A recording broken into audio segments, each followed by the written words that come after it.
stick. What? And it's the dangest thing to see a motorcycle going all around with nobody on it. It's remote control. It's remote control. It could be autonomous. Yeah. It could be. Wow. Okay. And interesting. I was talking to the head of BMW got an Motorrad. outrigger on it, basically. No, it doesn't. Yeah. No outrigger at all. And he says, most people will lean about 32 degrees. The hardcore will lean around 35 degrees. He says this will go 52 degrees around a turn.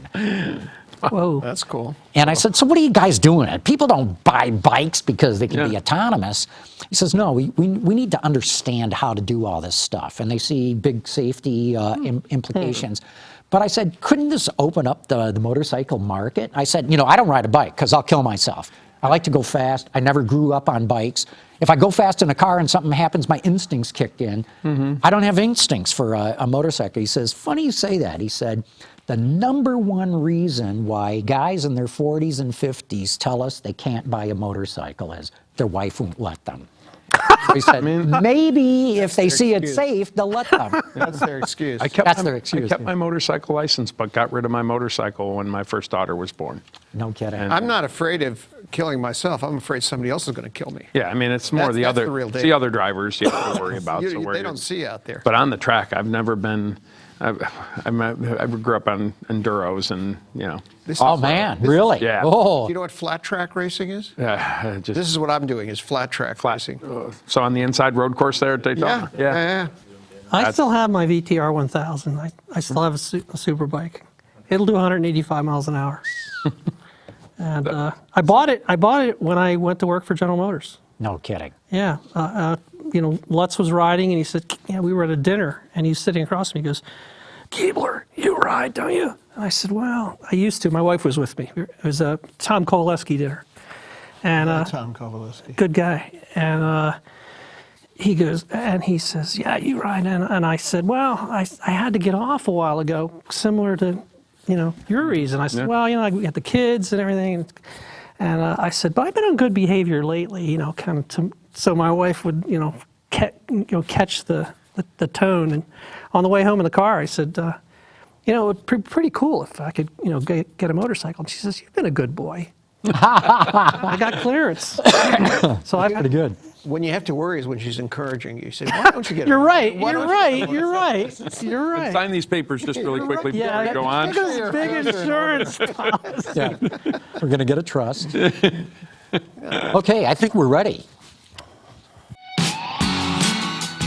Watch Autoline After Hours live at Autoline.tv every Thursday at 3 p.m. Eastern Time. That's 12 p.m. Pacific.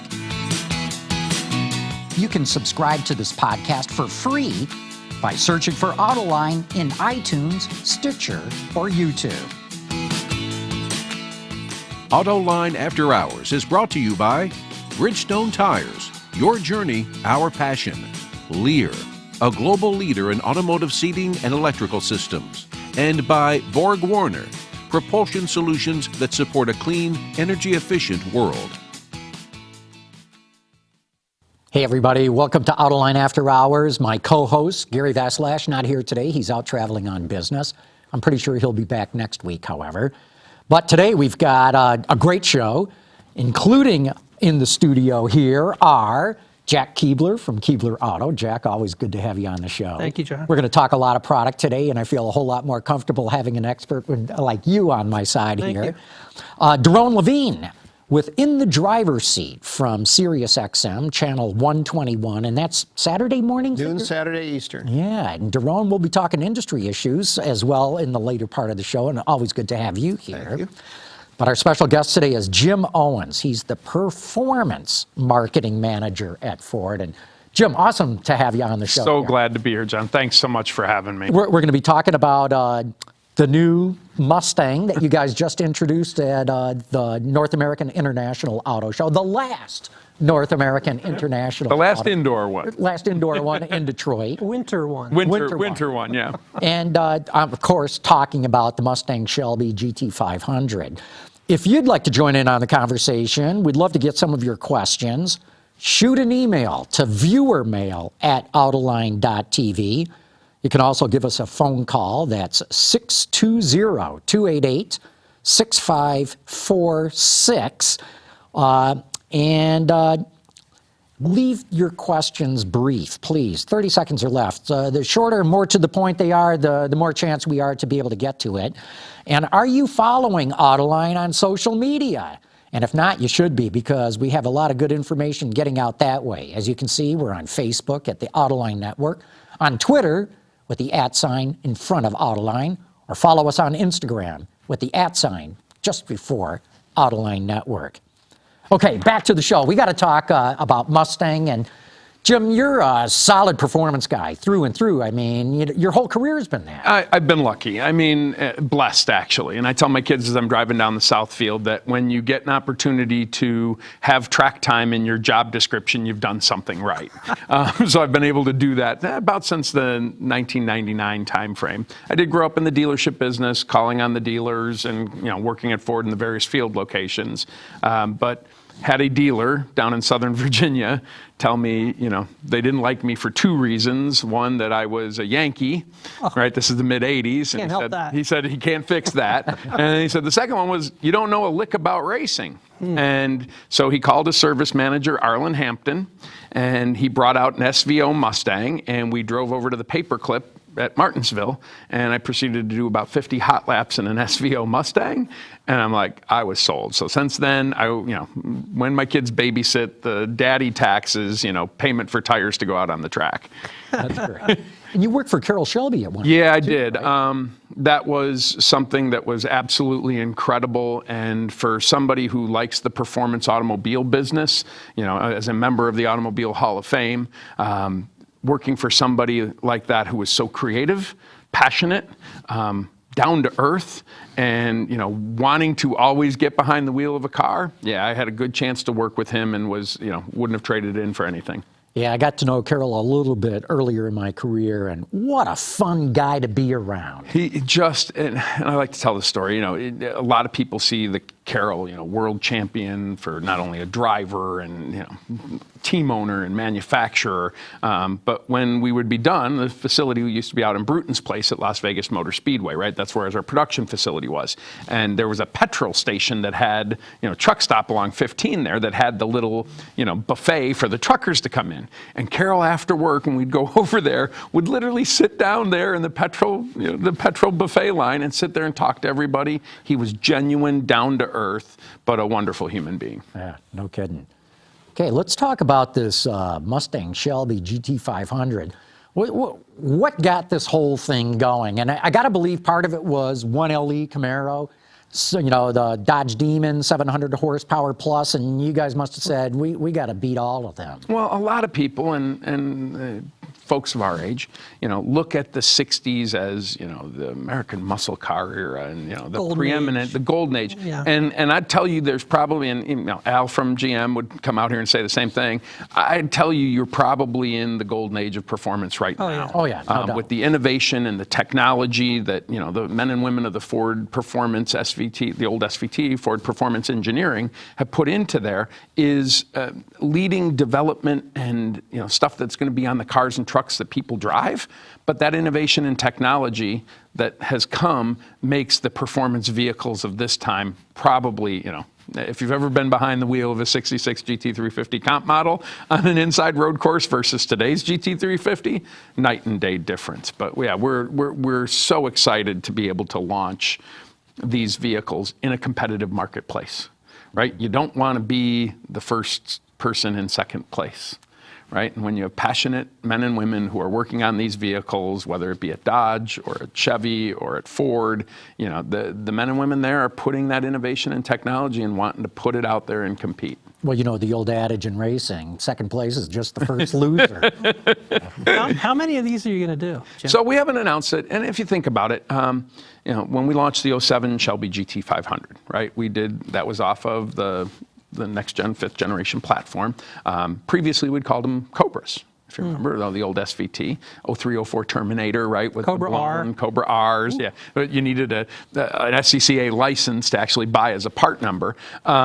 But we have done very few where we announce a specific volume, Boss 302, Cobra R, we announced the volume. Boss 302 and Laguna Seca, we announced the It's going to volume. be one of those one less than required. No, never, and we've never really done that. This is a limited edition. We don't know the actual number. Right. What do we know about millennials really liking this? You referred to this generation and people who grew up in the 60s, but isn't this increasingly anachronistic in a world where people seem to be deathly afraid of what carbon is going to do to us? And we too hear with stuff about decarbonization. I mean, we grew up not dreaming in our worst dreams that CO2 would be classified as a pollutant.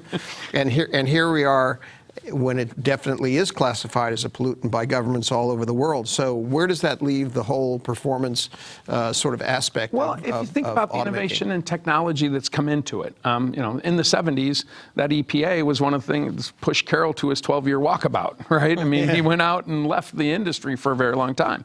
But the cars back then, if you think about the fuel economy back then, was, 10 miles per gallon. if you were lucky. And now you see some of the Mustangs that are over 30 miles per gallon. Right. So that performance, as that innovation and technology goes on, the performance, not only from a fuel economy standpoint, but from a performance standpoint, gets better.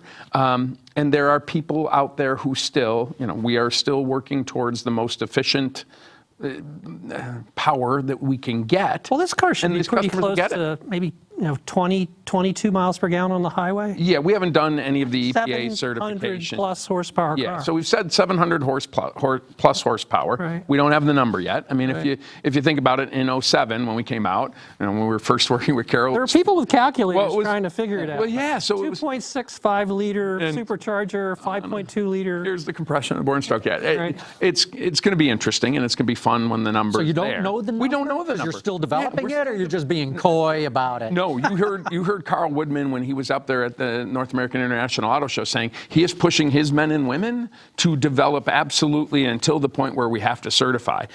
07 GT500, we told the press 450 first, then we came back out and said 475, and then when we launched the car, it was 500.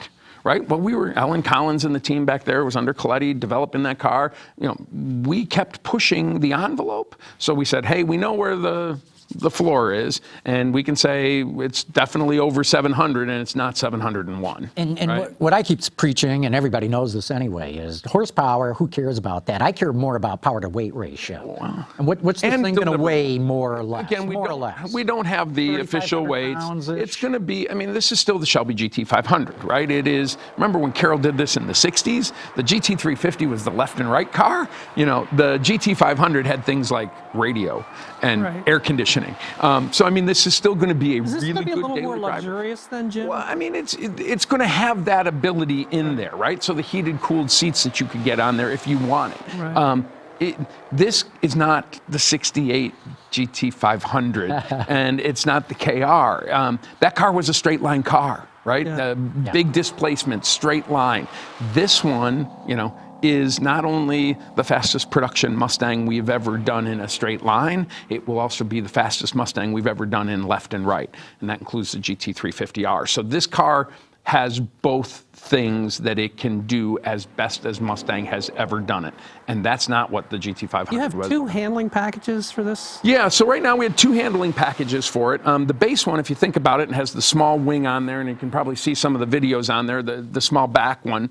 That's your straight line car, right? That's where you want less coefficient of drag, right? You don't want the huge downforce holding it maybe when you go off the line at the quarter mile, but that's going to be your straight line car. And then if you want to go left and right, we do have a handling package that comes in where you put the adjustable mounts on the strut tower, up on the strut towers. You can, you're going to wear your tires substantially more, Camber but you can angle. change the little camber angle off of it, and a gurney flap on the back. Right. Then there's the carbon fiber handling package, which, the really cool thing that the engineers did, they took the 19 GT350R wheel, and it's made by our partner with Carbon Revolution, who made that in the Ford GT carbon fiber wheel. And we said, okay, here's the really cool thing we want you to do. Give us the 20-inch at the same weight as the 19.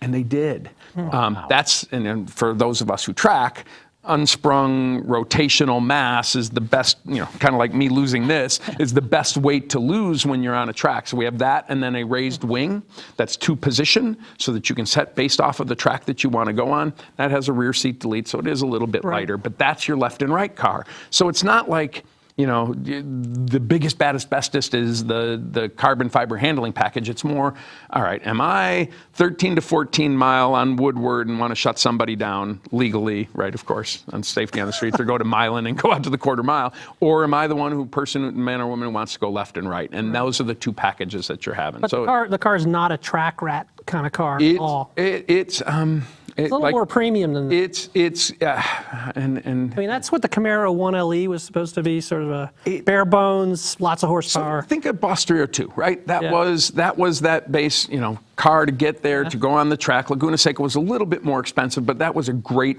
everyday track car that you could drive every day. I will tell you this one, left and right, going to the road courses and driving every day, you're going to be able to do both and do both well. Well, plus you've got IRS rear axle instead of a live axle. Well, yeah, I mean, it's like church and state, right? I mean, it's right. If you think about how the Mustang came about, and it was funny, we were talking about Barrett Jackson earlier today.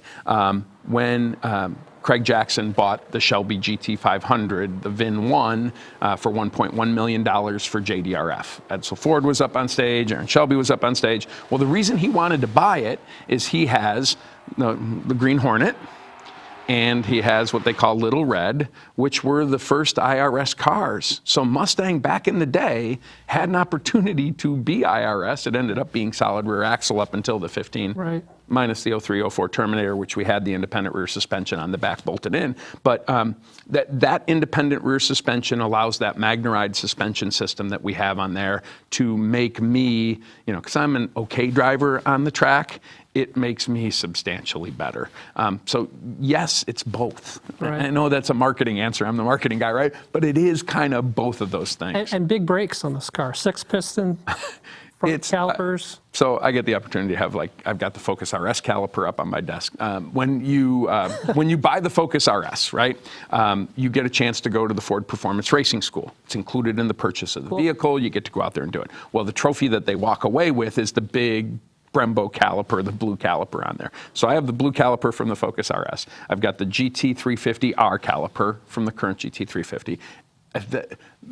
The size of that thing compared to it is unbelievable. Now it's weight, but when you build enough horsepower and acceleration, you have to be able to stop it. It's 420 millimeters of swept area, 25% increase. Gigantic. It's if you look at the drum brakes on the 66 that you used to do and take it on the inside road course and look today, the men and women of Ford Performance should be proud. Right. Let's talk about the engine. This is going to be hand built. Who's going to build it? So, and this is another really cool story that I love to tell. So it's built at the niche end assembly line. Have you been up there at Romeo? If you haven't, you should. So each of the people who hand built this engine signed the engine itself. So up until, I think, 5.8, the 13-14, it was two people who would assemble it as it went around the piece, and they'd all sign it. We had Carol come up and visit at the Romeo plant at one point in time at the niche engine line, and we brought all the men and women who came out with about 35 customer cars. And the plant manager at the time was still so mad at me, and I was glad I was working for Carol at the time, not Ford. All of the customers asked the engine builders to come out and drive the car with the engine that they had built.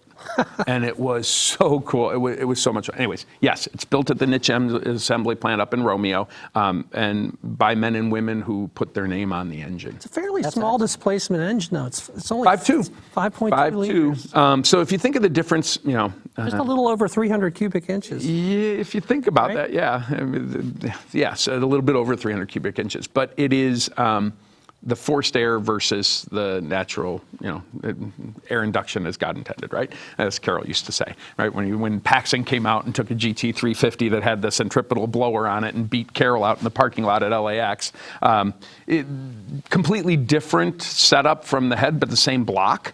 So that had to be a little bit longer pins, heads, pieces that go in the middle. It's beefed up from the 5.2, but it is the same block. And what's the red line on this engine? It's huge, right? Yeah, it's going to be up there. We haven't announced the total yet, but it's going to be well Above up higher 8,000. than so the 5.2 liter naturally aspirated in the GT350 is 8,250. Right, okay. Right, with the supercharger, you're going to have a little bit less of that. You won't need to spin it that fast. You don't, right? You have that jam in that compressed air. air. You're forcing the air in to be able to get that I mean, the horsepower. supercharger's 2.65 liters. It's just in and of itself. It's bigger than the 1 liter Bigger engine. than a lot of four-cylinder engines. So it sits, and the way they designed it is really cool. It kind of sits in the valley between the heads. So when you see that hood, there's not that big bulge in the hood.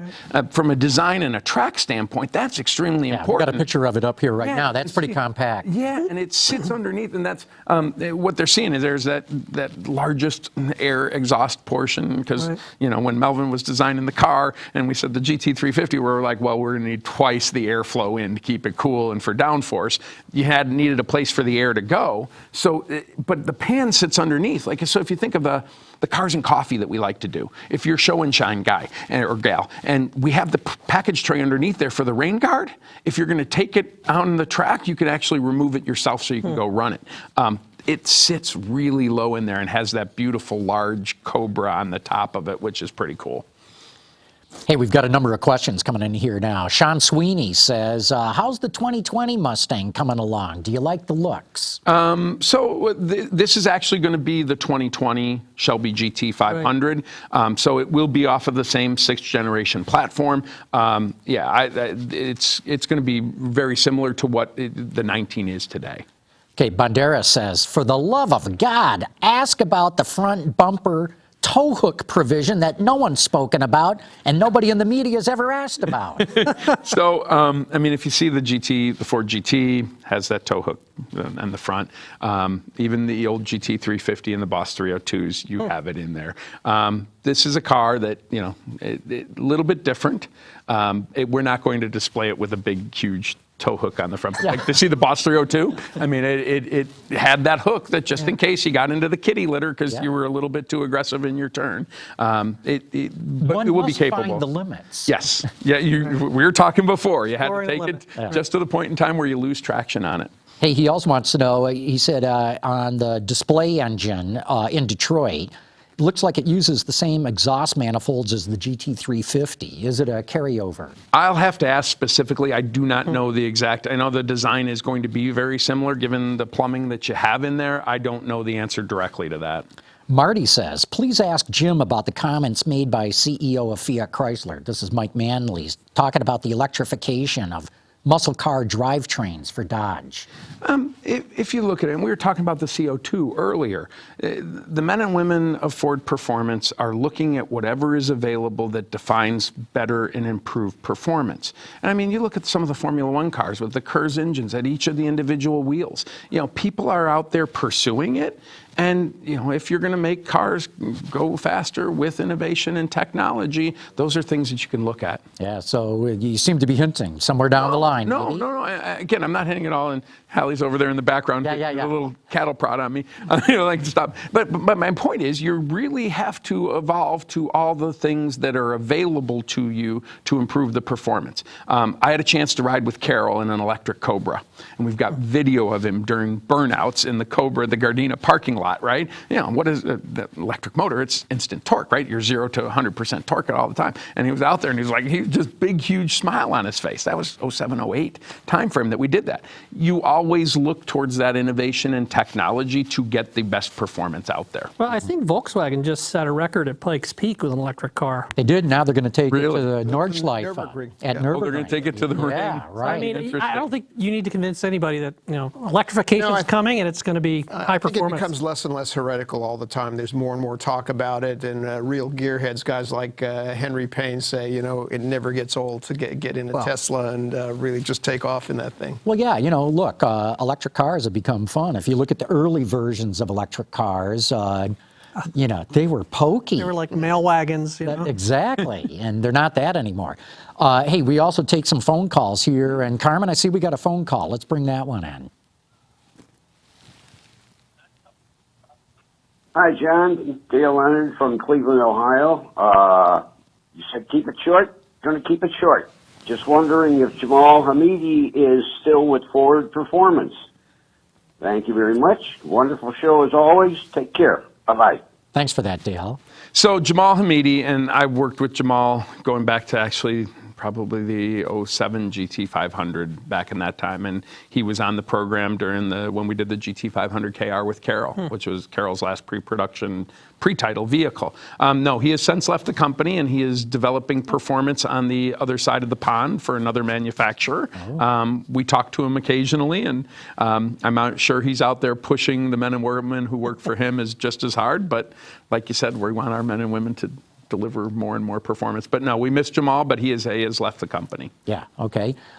Shane Lothrop says, will the hood fit with the GT350 fenders so we can run a Cobra Jet intake manifold? So this car is all new from the A-pillar forward. Really? Yeah, so those components that That's a lot of change. That's a ton of change, and a lot of it has to do, and when Melvin starts talking about the design that he did on there in that Coke bottle shape, you've got the tires wide on front and rear, which required all new A-pillar, so probably not, is the answer to the question.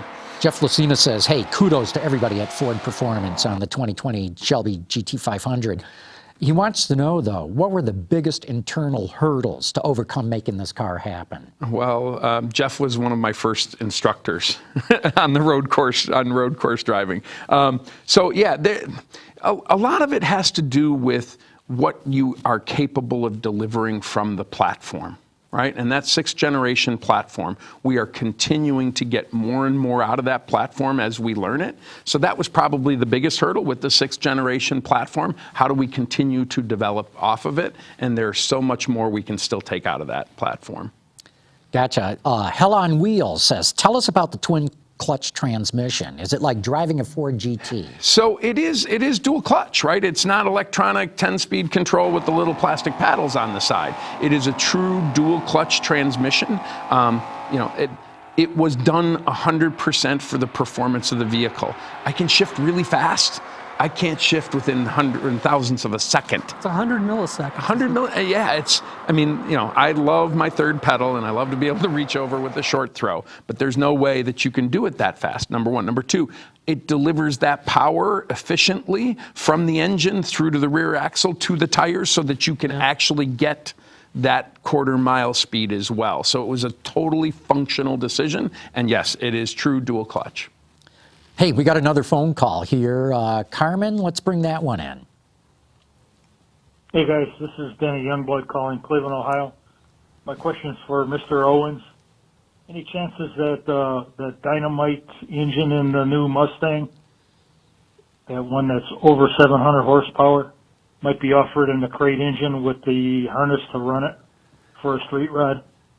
Thank you. Bye. Good question. That's a good question. And, our men and women at Ford Performance Parts, we do crate engine programs. That hasn't been developed as of yet. With the 5.2 liter with the naturally aspirated on the GT350, the production that we were doing pretty much on a niche assembly line, hand built, there is a certain volume that you can put through. So I'm not saying no, but there's no plans to do that. But it is a good idea. Yeah, it is. The crate engine, that'd be a lot of fun. Andy G has got a tough one here. He says, what can you tell Mustang owners who were disappointed at the estimated acceleration and quarter-mile GT500 performance figures that were similar to a Mustang GT with a Roush supercharger? So how do we say this? When Carol was up on stage at the LA Auto Show, and we were unveiling the 13 GT500, and when we said it was 662 horsepower and 200 mile an hour top speed, it delivered a substantial set of times on the quarter mile. This car, with the innovation and technology from that period of time till now, everybody will be impressed with the mid threes, 0 to 60, and the sub 11 second quarters. I mean, and the pilot error that happens when you're shifting. And you think of the quarter mile tree. Well, this come down to the track conditions. Oh, ambient conditions, but the DCT makes it that much more efficient to get through the gears on it. So I think So people would it be impressed. easier to drive this car to a better time? Because of the tires? Because of the tires and the way the power is delivered, yeah, but that DCT transmission, if you think about the RPMs that you want to match coming out of the apex of a turn, you're going to be able to do that in a 7-speed dual clutch a lot easier than rev matching on a downshift going through a turn. So even it will make really good drivers be able to get the most out of it. It will make novice drivers feel the confidence to be able to take it to the next level. Yeah, you won't make as many mistakes. In fact, you won't make mistakes. And I agree with you. On the track, I'm all for DCT like you're talking about. But if I'm just driving around on a nice summer day, I like the third pedal. I like rev matching. And for the first time in 50 years, we have both the GT350 and the GT500 in the showrooms at the same time. So you being a third pedal guy, that if you wanted to do that, there's the GT350 with the Tremec 6-speed that you have the third pedal on. And it is the first time since, in 50 years that we've had both of them in the showroom at the same time. Jim, do you actually picture any of these 500s actually sitting in a showroom? Or is there going to be somebody, when the car rolls off the truck at the dealership, the owner's going to be right there? They do turn relatively quickly, I would almost think historically. this is build to order. Right. The dealers do have an opportunity to keep the ones on the showroom for a bit, but yeah, the customers are probably going to be trying to pull them as fast as they can. Right. And how about controlling the price? Because So- I'm hearing 70 might be the ceiling, but So- then there's the whole what's the dealer actually going to ask Yeah, for the car? as we're still developing our horsepower and performance, we haven't announced a price yet, and we will be announcing that before, obviously the vehicles come to the customers. Our dealers are independent businessmen and women and independent franchisees. And when you say MSRP, the letter S is suggested, right? I can't go in there and tell you exactly what you're going to charge for the car. But I guess there's been a long discussion because there were a lot of problems with the Mopar products that came out that were making. Yeah, Look, and this is Mopar's not a new tested- problem. No, not a new- ZR1 Corvettes. Oh, no, this goes back decades. Yeah, the majority of our dealers are working very well with their customers who do this, and they will work with them. Yeah. But that is still a suggested retail price, and we work with our dealers to ensure that they try to treat their customers as fairly as possible. Yeah. Hopefully less than the 1.1 million that the car went for at the charity over the Yes, weekend. and I mean that money went to such a good cause, Right. and we've been doing that for quite a few years with Barrett Jackson and other activities like Air Venture up in Wisconsin for the Young Eagles. So we've been selling cars there to teach underprivileged children how to fly. So I mean, that type of money is not only about the love of the car, but also the support of the charitable contribution. Yeah. Hey, look, we had some other questions from viewers. I'm going to apologize to those viewers. Going to have to wrap up this segment. But Jim Owens, thanks so much for coming on, man. Thanks This for is a having me blast having you on here. This is really good. You can tell I really enjoy this stuff, and there's a lot of the men and women in Ford Performance and Ford Motor Company who are just as enthusiastic as I am about these cars, and we cannot wait to feel the seat of their pants as it pulls them off the quarter mile or the left and right. Really good. Cool. Really good. Yeah, it shows. Your enthusiasm comes through loud and clear. So thanks again. Well, thank you. Okay, we're going to take a quick break right now. We're going to come back. There's a lot of stuff going on in the industry. We'll be talking about that as well. Lear Connexus offers a parental controls application with geofencing that sends notifications regarding driving behavior and location, including curfew alerts, acceleration alerts, and speed alerts. All delivered to a smartphone application that includes vehicle location, driver notifications, and a report card of driving history, including notifications when predefined geographic boundaries are crossed. For more information, visit Lear.com.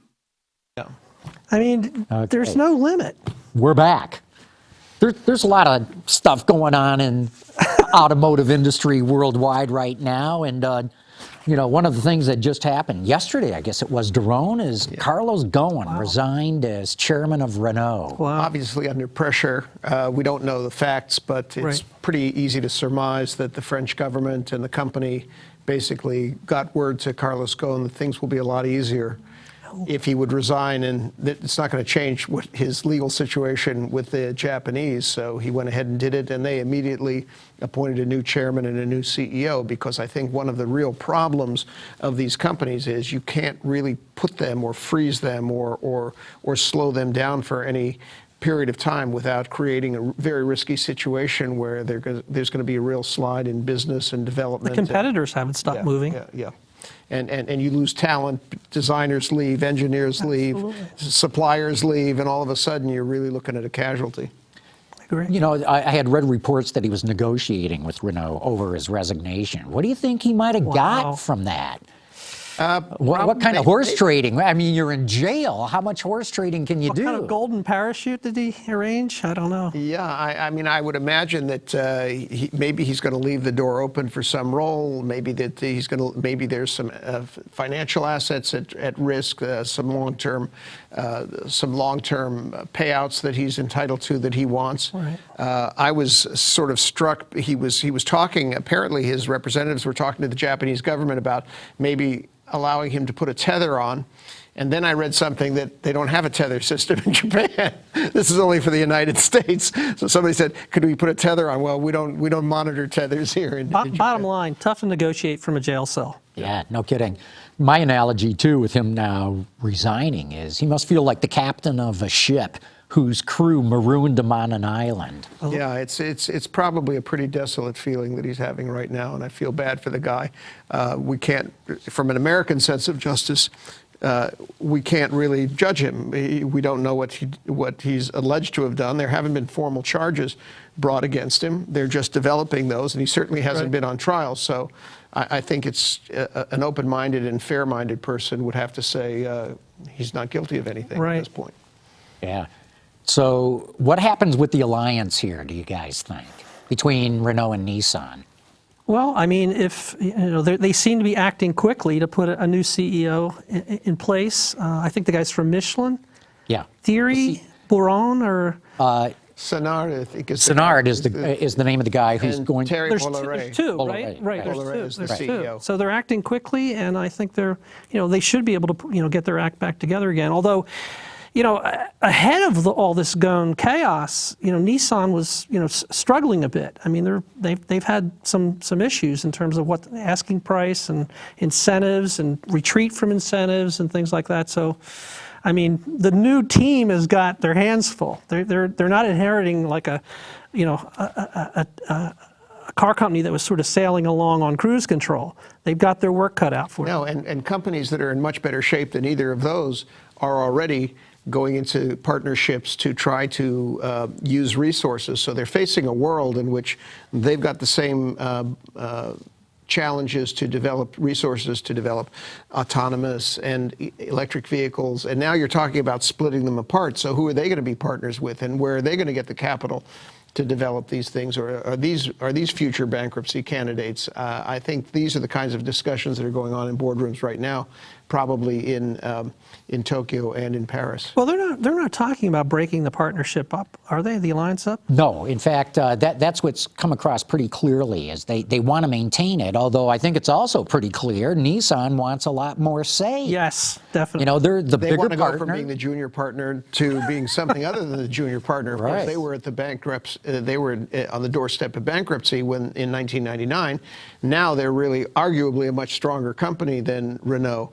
But the complication is that the French government has its ego tied up in this as well as an ownership stake. And so the Japanese ego is at stake. And all of this has to be worked out across several oceans. We'll see how they do. Yeah, I don't think it bodes well for the future. Somebody I know that worked for Carlos Ghosn directly told me when all of this broke shortly after he was jailed, she said, there isn't going to be an alliance a year from now. She said my goodness. flatly. Yeah, Said no, that's my thinking. Look, if it's a flawed marriage, it's not going to last. Yeah. And Nissan doesn't feel like like it's being treated fairly. Yeah. And they're just going to drag their heels on everything. Yeah, good analogy. A lot has been said and done that can't be unsaid and undone. Great way to put it. Okay, another thing. We just got Ford earnings, and boy, for the fourth quarter, pretty stinko numbers. Yeah. They had some headwinds. Yeah, they talked about difficulties in China. We know everybody's having difficulties in China. They talked about difficulties in Europe. They talked about difficulties in South America. They talked about difficulties in the American stock market and how that affected their pension. That was another factor that And headwinds from tariffs. Yeah, and I think behind all of this, again, you can see one of the reasons why they've joined forces with Volkswagen and on a number of projects is because they always face capital projects that need a lot of cash, and you have to develop that cash. A lot of people who don't really think about balance sheets much or income statements, you have to develop that cash from your profit, and if you don't have the profit, then you've got to borrow, you've got to raise more stock. Ford share prices are not strong. So that, again, is the background, I think, to some of these alliances. This didn't come as a big surprise to the people inside Ford. They have been talking to Volkswagen this whole year knowing that a lot of these numbers were going to be soft. I know, but the day they made the announcement, the stock fell. The market didn't like what it heard about this. Yeah, well, it's very difficult to relate stock movements to a single event. There are always things happening at the same time. Right, a lot of moving parts. Sometimes they're overwhelmed. You can always say, well, had that not happened, they might have fallen more. We don't know what the general market would have. Their revenue was higher, I believe, this year than it was last year. Yeah, it was just up the modestly. expenses went up. Yeah, no, exactly. But to me, the real shocker was they actually lost money in the fourth quarter. To me, on a net basis. On a net basis. Yeah.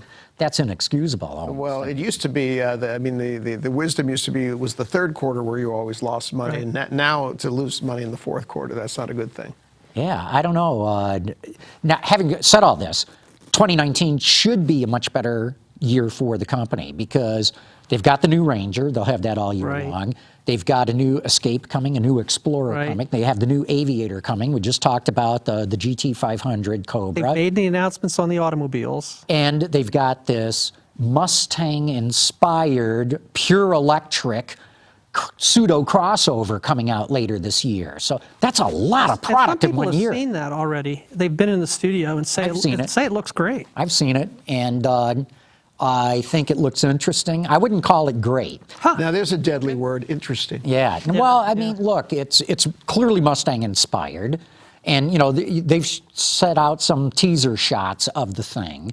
But would I say that it just blew me away? No, I would not. Now, proof in the pudding is always in the driving. Ford's claiming a 300-mile driving range. They're saying this is going to have blistering performance. Who knows? Maybe this could be the equivalent of the original Mustang all over again. From an electric car standpoint. I think 300 miles is starting to be price of entry. I mean, I really think that if you're below 300 miles, 250 miles, that's sort of like, okay, you did okay, but you were talking about, good versus great. Great is like 300 miles. Mm-hmm. That's what I think customers are looking for now. Yeah, I'm not convinced that you need 300 miles in the sense that that's a lot of battery to pay for and haul around all the time. Well, and you hear the other argument now, which is what you maybe need is less range, lighter battery, and quicker charging, better charging. Right. Yeah. If we had a better charging system and a quicker charging system, you wouldn't need all that range. You really need the range now because there's no place to charge it up. Well, it's funny, and I've talked about this a lot, but a friend of mine loaned me his Tesla Model X P100D last summer. And in the course of the conversation, to your point on recharging, Doron, he said, what we, all Tesla owners, have learned is that you only want to charge it a little bit over halfway because when a battery is mostly empty, it charges far faster. Right. As you get it more and more and more full, all the way, it slows down a lot. Right. It's like filling a balloon. Yeah. I like the analogy of filling a glass of beer. You start pulling it in, pouring it in real fast. As it gets towards the top, you go real slow.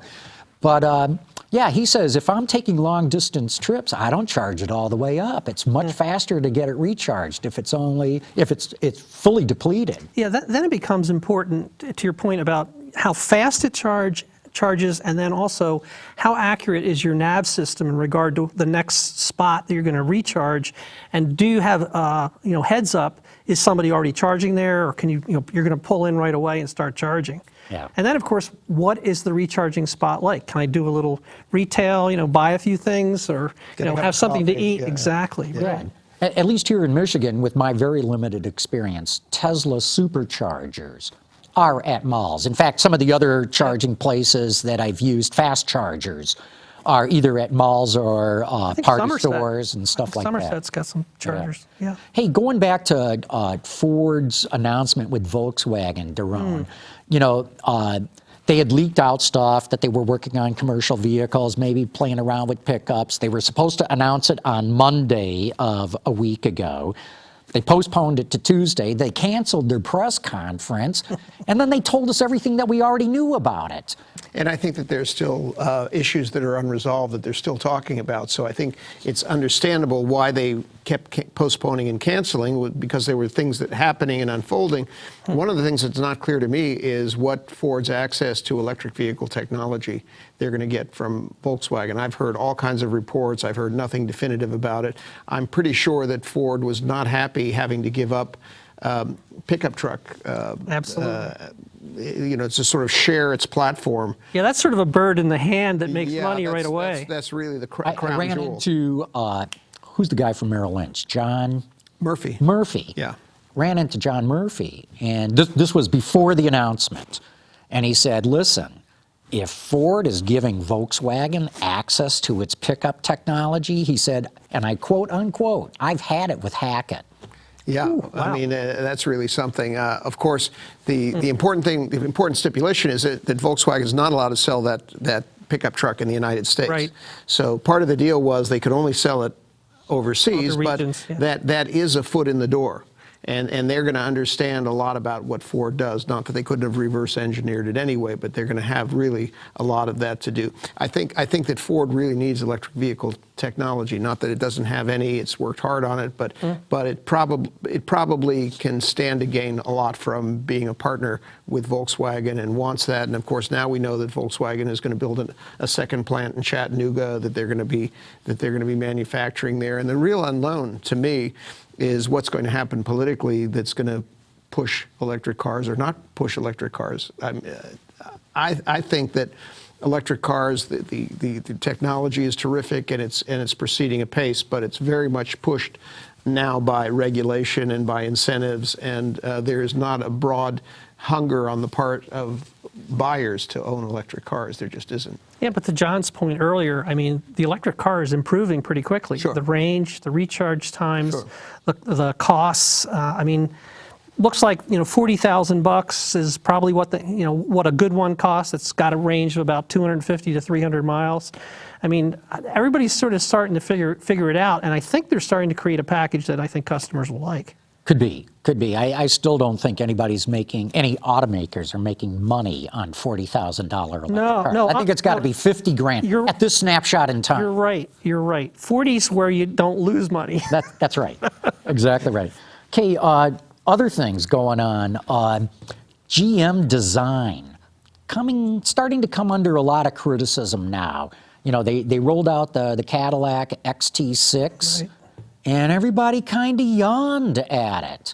And, when you look at the Silverado versus the Ram, everybody's gushing about the Ram's design inside and outside.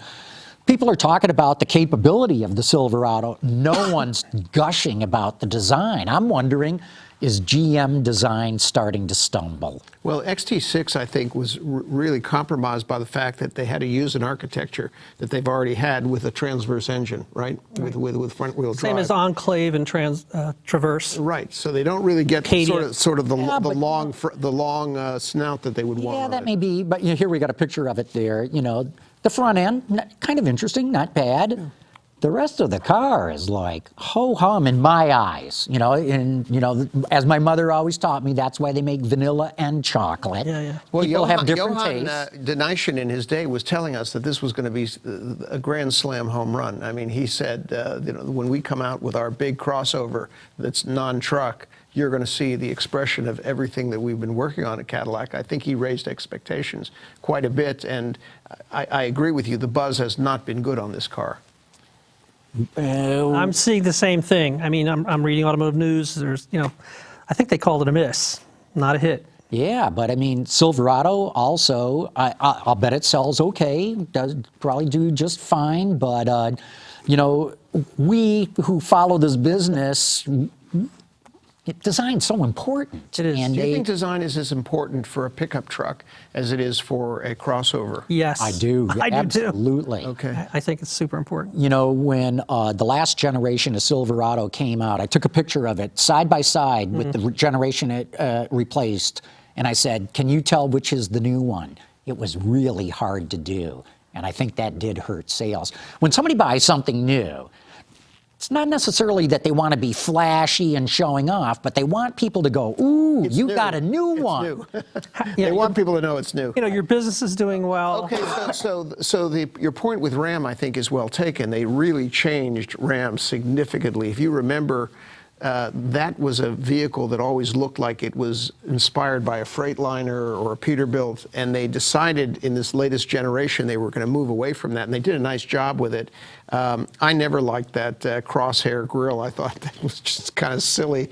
But this new one is great, and it won, of course, the North American Truck of the Year, which I don't think surprised anybody. That everybody sort of said this is the one that deserves it, and now the buzz is very strong for Ram. I don't necessarily think it was just the design that sort of pushed it across the finish line as North American Truck of the Year. People really like the hybrid system. You know, the V6 is you get a standard hybrid drive system. The V8's available with the system. Yeah, e-torque. E-torque, and I mean, smooth drives takeoff. nicely. It's quiet. It's smooth. I You mean, know, and just think about that name a minute, e-torque. Nothing on the truck says hybrid. None of the literature says it's a hybrid, but they've marketed it as e-torque. Very clever. Very I think clever. Brilliant, actually. And I mean, hybrid comes with some negative connotation for the type of person who's buying a big, powerful vehicle. right. Exactly right. Yeah. Are So you driving a Prius or? Yeah. That's right. Yeah.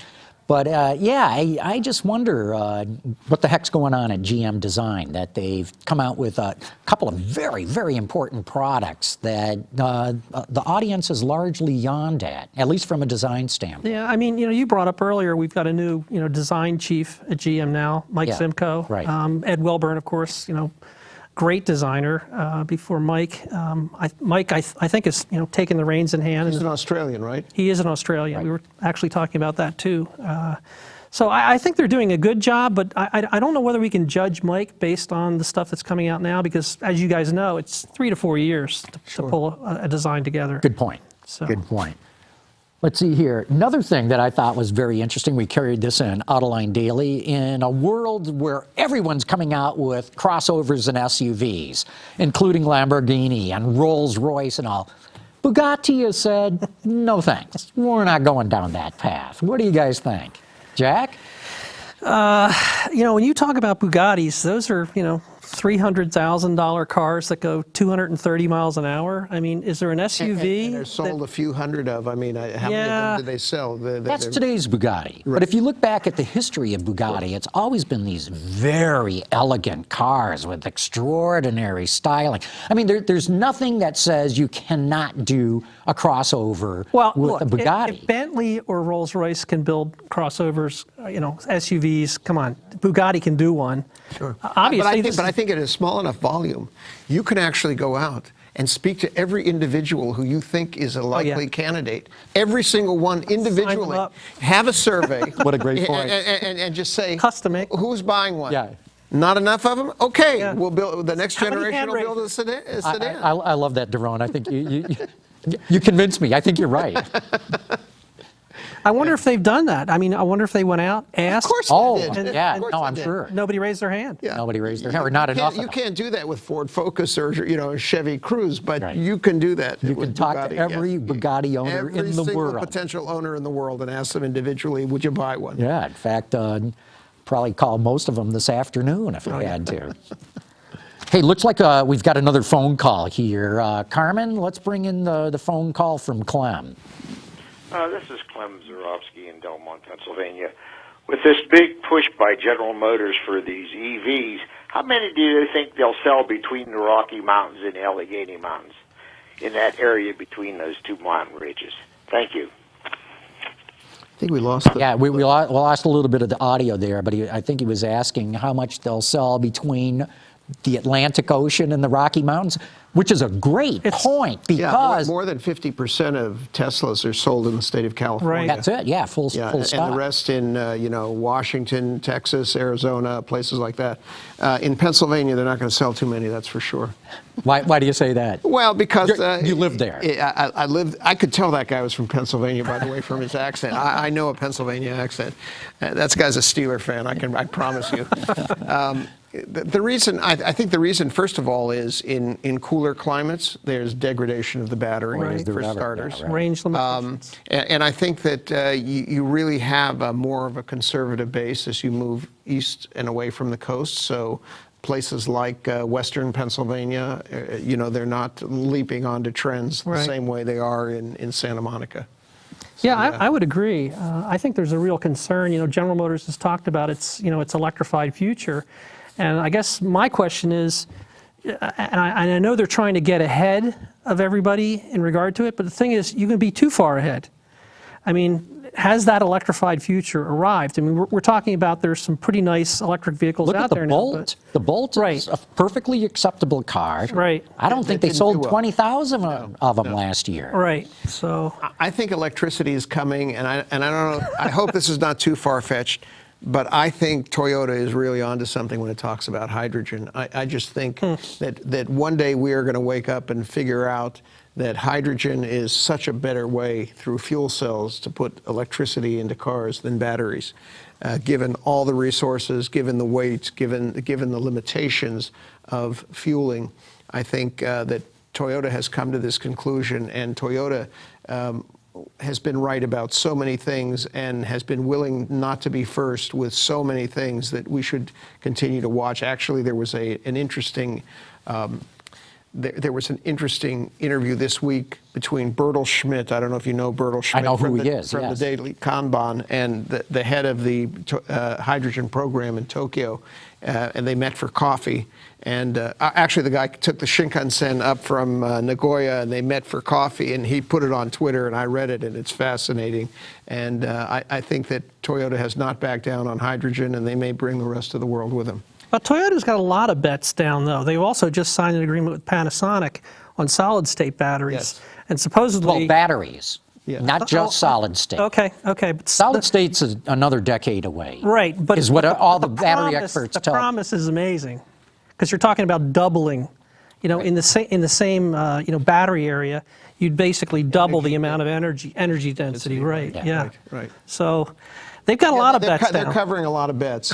And they've got, by the way, they've got the kind of bank, when bank you're account, right enough times, you have a strong. And they've got the kind of bank account right now where they can put a lot of bets out there. Right. Well, Honda also going together with hydrogen on General Motors, and Hyundai Kia pushing full bore ahead with that as well. Right. Look, every R&D head at an automotive R&D lab I've ever talked to in the last 20 years has said hydrogen's the answer. Yeah. But now we have to build a whole new infrastructure to be able to do that. And there's a lot of work being done in that regard. But what everybody should remember is almost all the hydrogen that we get right now is a byproduct of refining oil. Right. So it ain't all that green just yet. Right. Not yet. Not yet. Now, the beauty is, of course, that you can make hydrogen from using a variety of different fuel sources. You don't have to use just oil. You can make it from coal.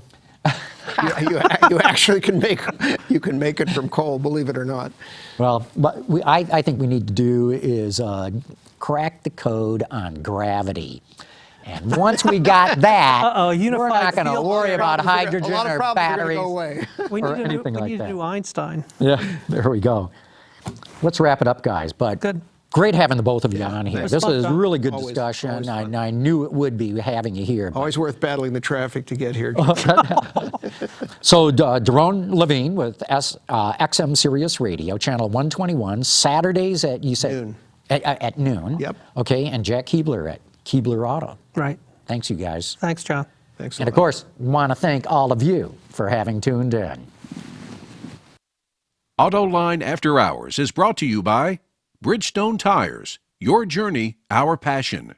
Lear, a global leader in automotive seating and electrical systems. And by Borg Warner, propulsion solutions that support a clean, energy-efficient world. Visit our website, Autoline.tv, where you can watch us live Thursday afternoons. Get your daily fix with Autoline Daily and in-depth analysis and interviews with Autoline This Week. There's all that and much more at Autoline.tv. It has happened in the past. Right. But like around the Civil War or something like that. You And probably appar- read about and that. obviously, we weren't so dependent back Right. then. I never heard about But that. telegraph, What happened to it? Telegraph Burned stopped the working. telegraph Yeah. lines. I mean, Yeah. they literally were smoking. Yeah. From a solar flare? Yes. I never heard that. I never read that. Yeah. That's interesting. That's Right. interesting. Yeah, the havoc that would create today. Woof. Yeah. I You mean, know 'cause it. We're I figure most so of the dependent. transportation back then was like a horse or a steam engine or something like that. Versus, right. I mean, today I would shut all the cars off. Did they even know what a solar flare was, or was They that did. only after? No. They had figured it out. But, the only electric anything at the time was telegraph lines. It's the only thing that it affected. So this isn't the blood wolf moon or anything. No. So some guy on Facebook, one of my cousins from Pittsburgh actually, who now lives in Washington, said that he had gotten tired of waiting for the blood moon, so he took a piece of bologna and stuck it up against the window. Good to go. Took a picture of it and put it on Facebook. It made me laugh. That's funny. And about 2 in the afternoon, I need something to make me laugh. I really do. That's good.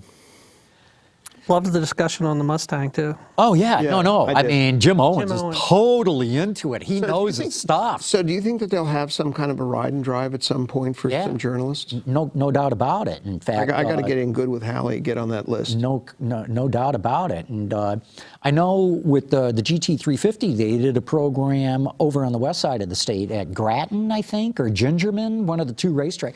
And undoubtedly, whatever program they do is going to involve track time. So and they'll want to do it right around the time it goes into production, obviously. Do you know when that's going to be? Hey, we didn't even ask him that.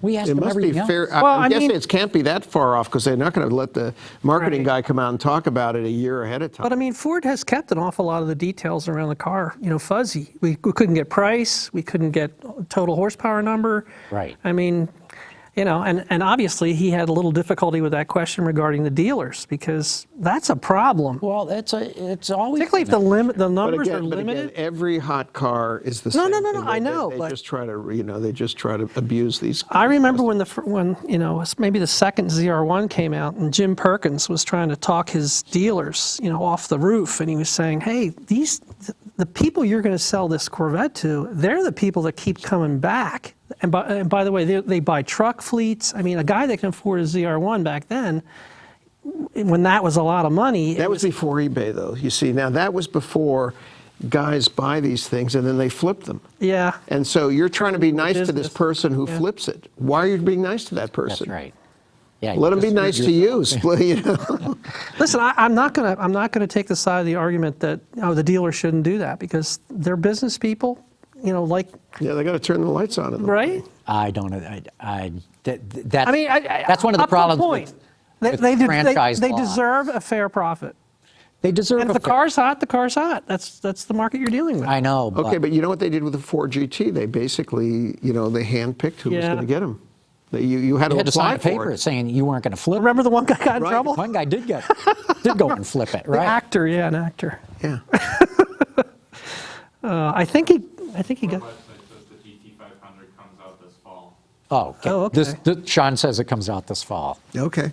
That's still a ways off. Okay. So what's with the mid-engine Corvette? We were expecting an announcement about that. The problem with the mid-engine Corvette is an electronics problem. Well, they have an electronics problem. Well, that car is going to have a new electrical architecture to support all the new features, including a lot of the. If it's not, I've been waiting to if see. it doesn't drive itself, it's going to have a pretty sophisticated ADAS system, so advanced driver assist systems. And to support all those features, they have a new electrical architecture. And my understanding is that there's an issue with the. That's the what new, I've heard, that there was a 6-month delay in the program. And trust me, if the electrical architecture doesn't work, the car Nothing's doesn't gonna- work. Yeah, the car doesn't go, right. You know, Yeah. so they've got an issue. But like I said, relevance. When Teslas go, 3 seconds 0 to 60. In a Model X. Yeah, a mid-engine Corvette that goes. Yeah, 3 seconds. It always feels like, in some ways, Detroit is trying to win the last war. They're trying. That's exactly right. But I wouldn't lay it at just a this whole Detroit. thing with the mid-engine car. This was an issue 20 years ago. In the 70s. Yeah. They tried to build one. Yeah, They this had was a- rotaries in the back. So and now stuff. they finally built it, and then here comes the Porsche. What are they calling it? The Mission E. What are they calling it? Taycan. Taycan. Yeah. Yeah, that's And that's really probably going to be the relevant, supercar for an internet billionaire. Not a Ferrari. A Ferrari was really sort of last year's. I idea. used the word anachronistic, Yeah. and it hasn't even come out yet. Yeah. It's kind of like, what is the point of this thing? The point of that car is to support the idea that you are at the technical pinnacle of the automotive industry. And is that where that is That now? may not be enough, because look at Acura NSX, which is a That's performance another hybrid. That's another car that it's interesting. These sort of failed supercars that kind of didn't do what they were supposed to do. Right. The NSX drives brilliantly, Right. Well, I think the brilliantly, part- but there's nothing really visceral about it. because the Japanese at Honda do not understand the marketing, imaging, branding part of it. They just don't understand. There that. may be an element And the there Americans of have that. tried to teach them, and they're like a brick wall. I remember when they brought us down to the Acura plant down in Ohio. They're all dressed up in Honda uniforms. I said, guys, this is theater, okay? Right. You're right. This You're is right. theater. You don't understand. This is imaging. This is about persuasion. It's not about facts. This is why I like this guy, Scott Adams. You know who Scott Adams is? Who's he? Why do I Scott- know that name? He's the creator of Dilbert. Yeah, that's it. And he has Okay. the most interesting Periscope presentation every single day. I watch it most days a little bit. And he is the guy who saw Donald Trump in early 1916 and said, this guy is going to get the nomination. Yikes. And he's going to be president of the my United goodness. States. And he got a lot of acclaim for that and a lot of hatred for that. And he said, I'm not saying this because I like his politics. I don't like his politics. I'm to the left of Bernie Sanders. But he's going to win because he's got weapons-grade persuasion skills. And that's what you're doing in the car business. You're not beating them with 0 to 60s or quarter miles or this, facts. Ferrari wins with persuasion.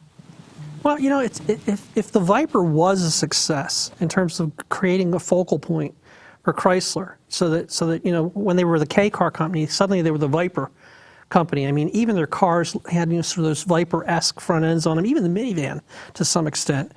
And Chrysler really integrated the Viper into the fabric of the company. Right.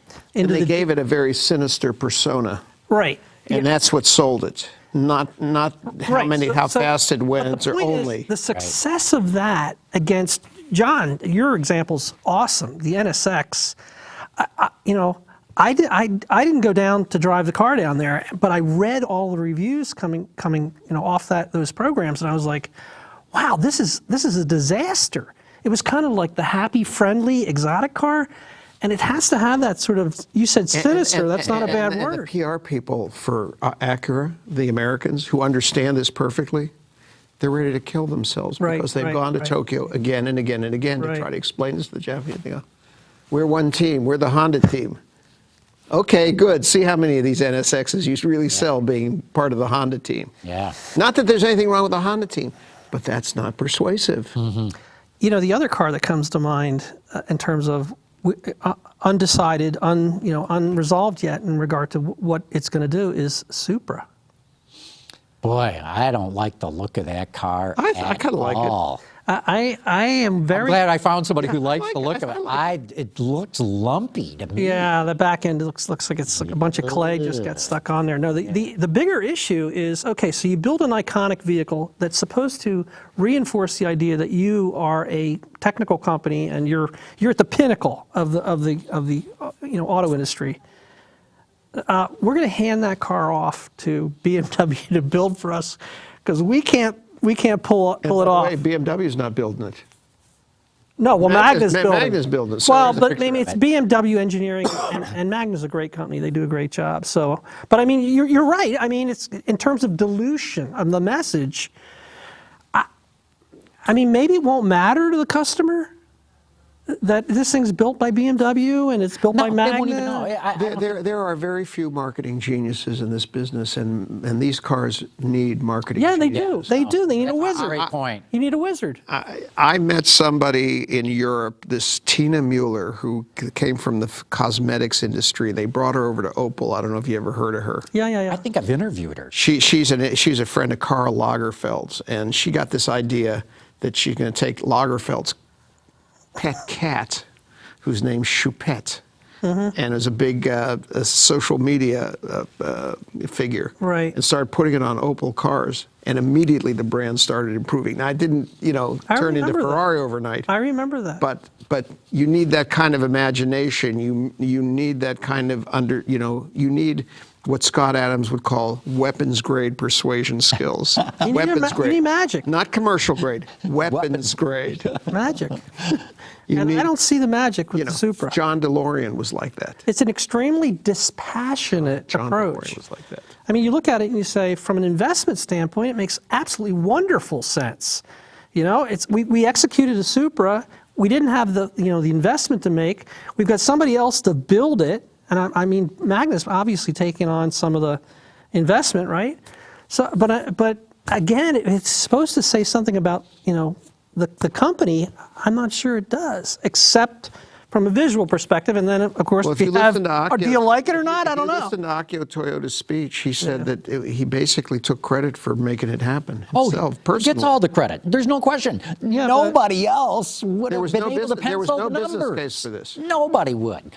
No, it's like Bill Ford in the train station. That you need the guy with the You name need on the somebody, building the to guy say, who "Make it owns happen." his name is But I on mean, the check. Would say, GM let Ford build the mid-engine Corvette?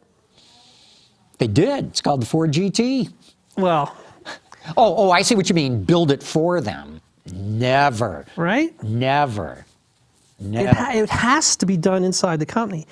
When before I went to work for GM, I had lunch with, who was the guy that was the terrible marketing guy? Started with a B. At GM. Yeah, he came from Bosch there and could be a Lowe's. lot of people. Yeah, No, yeah, the guy- yeah. Oh, the yeah. guy that- Ron Zarella. Zarella. Zarella. And it was probably a couple months before he left GM. But it was an interesting lunch, and I was just about, I was thinking about maybe going over there to work for them. And he mentioned that what a disaster it was. Lost my thread. Wow. It was about marketing genius. And he was a It marketing. was about GM Performance Division, because they were talking about having GM Performance Division outside the company. And he asked me about it, and I wasn't going to give it, I wasn't going to hand it over to him very easily. So I'm listen. Well, Ron, what do you think? And he's like, I don't think we should take that outside the company. That's got to be internal, because it's got to be bonded with, our people. That's Mark Royce. That's our engineer. We're going to celebrate the individuals that do this. And by the way, some of that cool factor, it's going to leak over into some of the other products. There's a little Corvette in every Chevrolet, that kind of nonsense. Whether it's true or not, you're right. You need that marketing guy that's that wizard in regard to tying all that stuff together. Well, Akio has always been a big proponent of this Gazoo racing that they do, and a lot of the racing stuff does happen inside the company. I don't know what the genesis of this deal was. This is Gazoo racing. It says it on the outside of the car. And I don't know why they decided to go in with BMW. Maybe they thought there was something they could learn from They BMW. couldn't pencil the numbers. No, Toyota Oh, the doesn't numbers, need that BMW. didn't bother them. I don't think the numbers bothered them.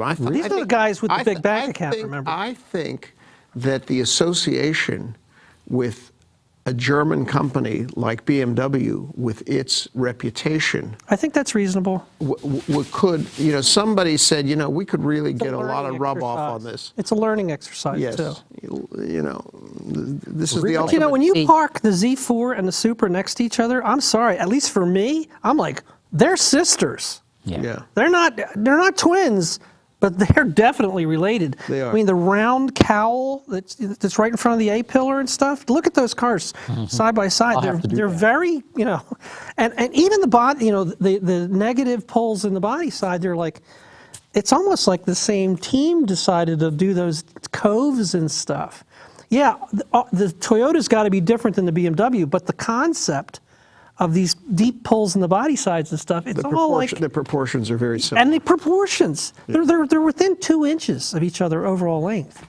I think it's very dangerous stuff. Oh, Yeah, there's the Z4, yeah. I think it's dangerous what they've done. All right, I gotta Yeah, run. no, Yeah, hey, me we too. got to let crew go home. Jack, this was great. Say hi to Wendy. Good to see you. Yeah, I will, likewise. man. Yes, definitely.